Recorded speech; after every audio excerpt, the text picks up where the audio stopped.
Hello and welcome students in today's lecture. So in previous lecture we have discussed about vector product of two vectors. In today's video we will solve some problems related to this. So you can see here one question related to vector product. Determine a unit vector perpendicular to both vector A equals to 2i plus j plus k and vector B equals to I minus j plus 2k. Okay, so whenever we have to find out a unit vector perpendicular to two vectors, so that means it is their direction vector. In case when we were discussing about the direction of vector product, I have told you that when two vectors are in any two direction, so their resultant vector is always perpendicular to them. Okay, so that means if we find out the product of vector A and B, we will get third vector which is perpendicular to both of them. Are you understanding this? When we find out the vector product of two vectors, their resultant is in the direction perpendicular to both of the vectors. Okay, so if any question is asked that find out a vector which is perpendicular to two vectors A and B, so basically what we have to find out here, we have to find out the vector product. Okay, but here what is being asked, that we have to find out unit vector. If suppose this unit vector, this term is not there, so we simply find out the vector product. But because unit vector is written here, that's why we will put the formula of unit vector. Okay, and the formula is that mod vector product of two vector upon mod of vector product. So first we have to find out A cross B, then we will find out mod of A cross B. Okay, to find out the vector product, we have written it in form of determinant I, j, k. Okay, then the value of x, y and z for vector A, then for vector B the value of x, y and z. Okay, then we have solved it in the manner we have discussed in yesterday's video. Hide this column and this row. So 1 into 2 2 minus 1 into 1 1, minus minus become plus here. So I equals to 2 plus 1, sorry, I into 2 plus 1 plus j. When we find out for j, see here we should get negative sign according to the formula. Okay, one thing let me tell you, leave this one. Okay, leave this one.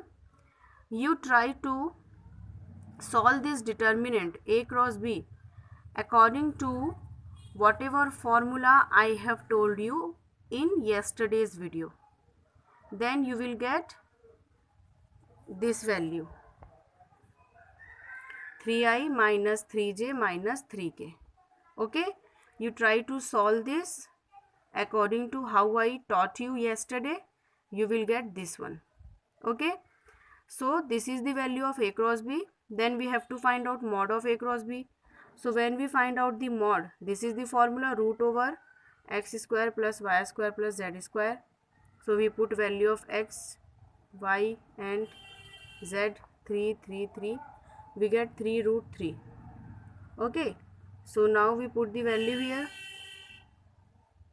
Unit vector n equals to 3 we have taken here as common. So I minus j minus k, and upon 3 root 3, this 3 and 3 cancel. We have n equals to, unit vector n equals to 1 upon root 3 into I minus j minus k. So this is the required vector, unit vector, which is perpendicular to both A and B. Now let's move to another example. Find a vector whose length is 4. Length is what? 4. And which is perpendicular to each of the vectors A and B. So again we have to find out a vector, okay, which is perpendicular to both A and B. That means what we have to find out here? We have to find out the vector product. Okay, and the formula you know, unit vector perpendicular to A and B is unit vector n equals to A cross B upon mod of A cross B. So first we find out A cross B. Okay, how to solve this I have told you. By solving this we get this line. Then we find out the mod of A cross B. Formula for mod also I have told you. We get mod equals to this one, approximately 18. Then we put the value in equation. Now in question one condition is there that the length of this vector should be 4. So here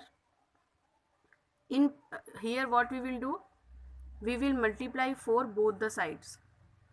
So here we multiply 4 with n, so it becomes 4n, and here when we multiply 4, so this 4 and 18, from 2 they will cancel, 2 2s are 4, 2 9s are 18, so we have 2 upon 9 and this value. Okay, so this is our required vector. I hope you all have understood this. Now next question, find the area of parallelogram whose diagonals are 2i plus 4j minus k and I plus 2j minus 3k. Area of parallelogram is what? Its formula is this one, half a minus b cross a plus b.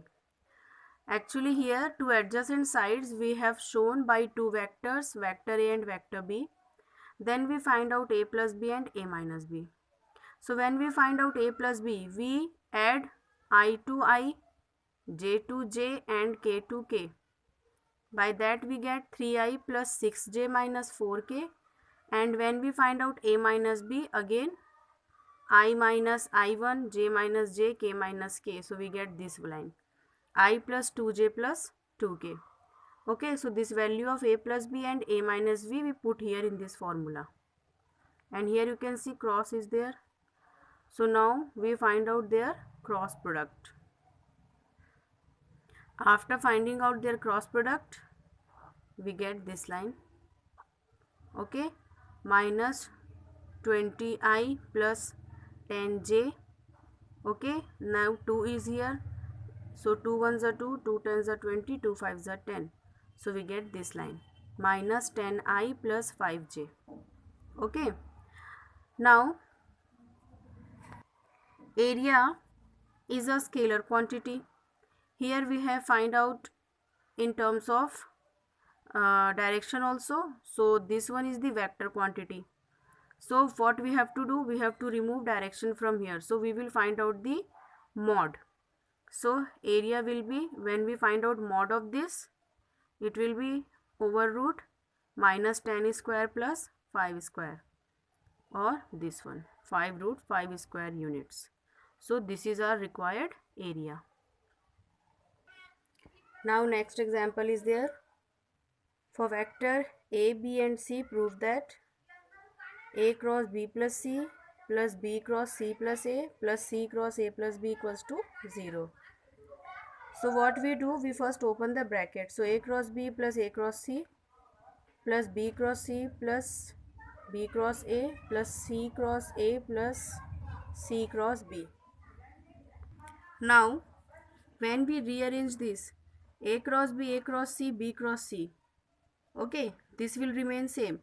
This b cross a, if we reverse it, it become minus a cross b, c cross a will be minus a cross c, and c cross b will be minus b cross c. So when we rearrange like this, so this minus b cross c and plus b cross c get cancelled. Similarly all the terms get cancelled and we have 0. So like this we have proved it.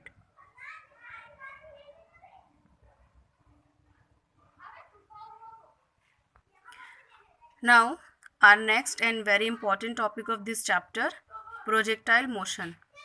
So what is a projectile? Any object which is in flight after being projected is known as projectile.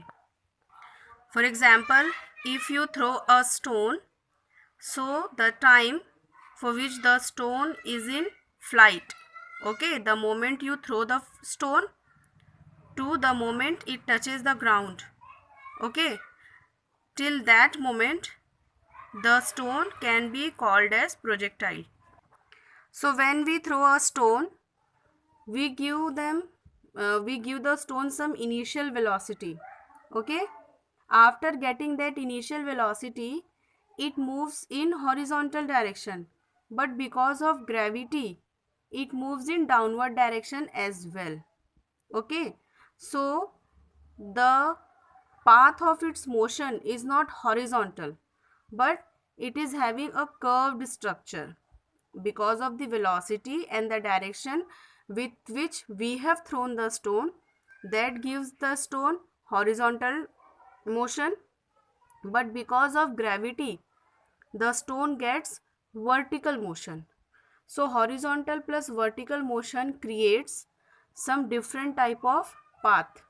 Okay, because both the forces, the force which we have applied on stone and the gravitational force, both are working simultaneously, and that's why the stone get this type of motion. Suppose we have thrown the stone from here, so because of the force we have applied, it will move in upward direction, but because of gravity it starts moving in downward direction. So like that both the forces are working here, and that's why the stone get this type of trajectory, this type of path, and then reaches the ground. So this type of motion of a projectile is called projectile motion. Now let's see some example of projectile motion. First is a ball kicked by a player from the ground, a ball hit by a bat into the air, a bullet fired from a gun, a parachutist jumping out from a moving aeroplane. So these all are the example of projectile motion. One important term is there, that is trajectory. What is trajectory? The path of a projectile is curved. It is known as trajectory. So trajectory is nothing but only the path of projectile motion. In projectile motion, we will study about two type of projection. First is horizontal projection and second is angular projection. So now we will start the first one, projectile with a horizontal projection. So for this projection, you can imagine that you are standing on your terrace or any high place, and then you throw one stone from there. So that stone will follow this type of path. Okay, this is called horizontal projection. Actually you have thrown the stone in this direction. Okay, you have thrown the stone in this direction, but because of gravitational force it comes down slowly and follows this trajectory OA. So this is called horizontal projection. Now consider a projectile thrown with velocity u. Okay, this is our initial velocity in horizontal direction from a point O. So you can see here this is vertical height. Okay, so from a height h at a point O, one projectile is thrown with velocity u. The point O is at a height h from the ground. Okay, so from this height at point O, one projectile is thrown with velocity u. When we have thrown the projectile, it has one component of velocity. See, we have thrown the object in this direction, in horizontal direction, and it is showing the x-axis. So here you can see ux is written because here the x component of velocity is there. Okay, when we throw the stone, the initial velocity is having a component ux. Okay, and because the projectile is also moving in downward direction because of gravitational force, so this initial velocity has one vertical component as well, which is called uy, and its direction is in downward direction. Okay, because of ux the stone will move ahead, because of uy it will go down. So like that, this type of trajectory we will get. So now first we will find out the equation for trajectory of the projectile.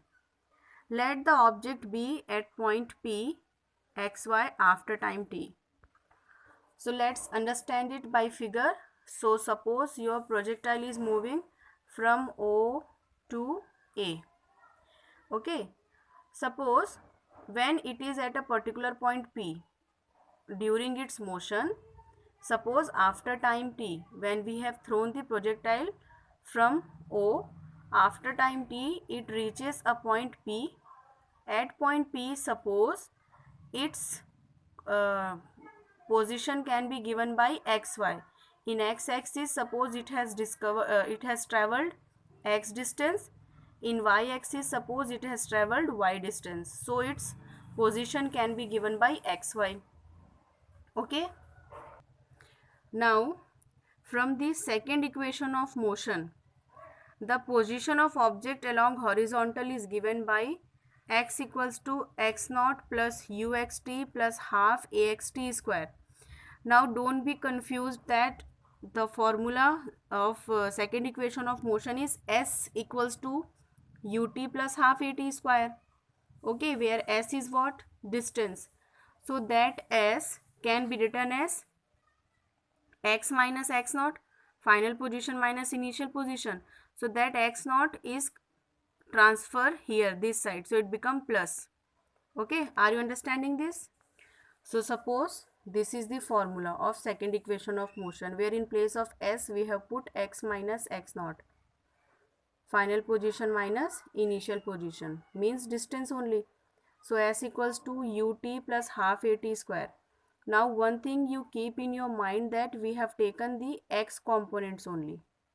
Okay, the velocity as well as acceleration, their x component only we have taken, that is horizontal component. Why? Because initially the projectile is thrown in horizontal direction. That's why we have taken horizontal components here. And when we rearrange this equation, we get this one. Okay. Now here x naught is 0, initial position is 0. Then ux equals to u, ax equals to 0, because initially no acceleration is there. Initially not, sorry. In horizontal direction there is no acceleration, because once we have thrown the projectile, after that no force is applied on that in horizontal direction, but one force is applied on it in vertical direction, and that force is what? Gravitational force. Okay.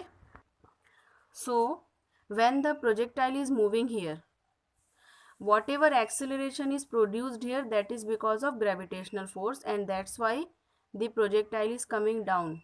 Okay. So when we talk about the acceleration, here the acceleration is only in y direction, not in x direction, and that's why x component of acceleration, that is ax, will be equals to 0. So here when we put ax equals to 0, so this equation takes this form, x equals to ut, or we can also write t equals to x upon u. Okay, for time we have got one formula, x upon u. Now when we have to find out the position of object along vertical direction, so all the components we take in y direction. Okay, here in first one, when we have to take the position of object in horizontal direction, we have taken everything in x component. Now when we have to find out the position in vertical direction, we will take everything in form of y. Okay, so here y naught is 0, uy is 0, because initially when we have thrown the projectile, we have given it a velocity in horizontal direction, not in vertical direction.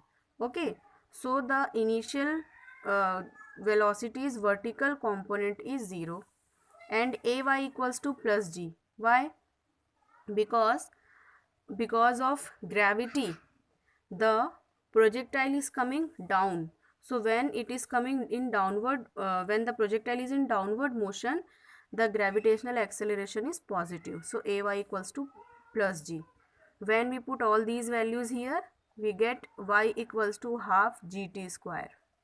Okay, so this is the position of object along horizontal direction and this is the position in vertical direction. Now here in place of t we put this value x upon u. By putting that value here we get this equation. Now in this equation we can take g upon 2u square as constant, because g is what? Gravitational acceleration which is having a particular constant value. U is the initial velocity, it is also constant. Okay, but x is not constant because x is the distance in x-axis and it is not constant. So all the constant terms we take as k. So this equation, this can be written as y equals to kx square. This is also the equation of parabola. So now we came to know that when we find out the trajectory, okay, when we find out the path of projectile, we find that it is the equation of parabola. Hence, a projectile projected horizontally from a point follows a parabolic path, which you can see here. It is one parabolic path. Now let's find out time of flight. So total time during which the projectile remains in flight, that is the time taken by projectile to travel from O to A. Here you can see the projectile starts its flight from O and ends at A. So from O to A, how much time the projectile take? That is called the time of flight. And for downward motion of projectile, we have y equals to y naught plus uyt plus half ayt square. Okay, now when we talk about the complete flight, so what is the vertical distance the projectile has traveled? So here you can see the vertical distance traveled is h, from O to A, from here to here. How much height is it has traveled? It has traveled h. Okay, so y equals to h, y naught 0, uy 0, this I have explained why it is 0, ay is plus g, and small t equals to capital T, because t is time here and because we are finding out time of flight, it is denoted by capital T. So in place of this t we put capital T. So we get this equation. When we rearrange this equation, we get t equals to root over 2h upon g. So this is the required equation for time of flight. So g is constant here. If we know the height from which the projectile has thrown, we can easily find out that for what time that projectile will be in motion, or how much time the projectile will take to reach the ground. The next term we are going to find out is horizontal range. Horizontal range means what horizontal distance the projectile has covered. So it has covered a distance from y to A. Like vertical distance is height, horizontal distance is called as range. The horizontal distance covered by a projectile during its motion from point O to A is calculated as under. Okay, so let the horizontal range be r. We know that what is time of flight? T equals to root over 2h upon g. Now for motion in x-axis, that is horizontal one, this formula we have. Okay, now x naught is 0, ux is u, ax is 0, x equals to r we take. Okay, how much distance it has traveled? It has traveled a distance from y to a, which we call as range, and range is denoted by r. So in place of x we put r, in place of t we put capital T, because when it covers the whole range, the total time for which the projectile is in motion is called time of flight. When we put that values here, we get r equals to ut. When we put the value of t, we get r equals to u root over 2h upon g. So this is the formula of horizontal range. That means how much horizontal distance the projectile has covered. and we can see that it is directly proportional to u, the initial velocity. That means the more the initial velocity will be, the more range the projectile will cover. Then the last one is instantaneous velocity. Okay, so as we have already discussed that horizontal and vertical two components of velocities are there. In horizontal direction, ux equals to u and ax equals to 0, and in downward direction uy equals to 0 and ay equals to plus g. So we have seen that if we talk about velocity and acceleration, so velocity has horizontal component but not the vertical one, and just in opposite manner velocity have acceleration have vertical component but not the horizontal one. Okay, so at a point p in x direction, ux equals to vx, that is the final velocity, will be equals to ux equals to u equals to pm. So here you can see this is pm, the horizontal component of velocity, and this is pk, the vertical one, because they both are in different directions. Okay, so according to vector parallelogram law of vector addition, the resultant of these two vectors will be this one, pn.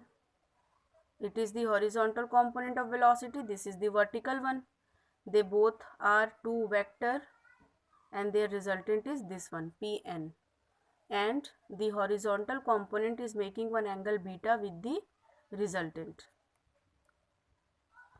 Okay, in y direction vy equals to uy plus ayt, so 0 plus gt, so vy equals to gt, that means pk. Now when we use the parallelogram law, so when we solve this we get this equation. Okay,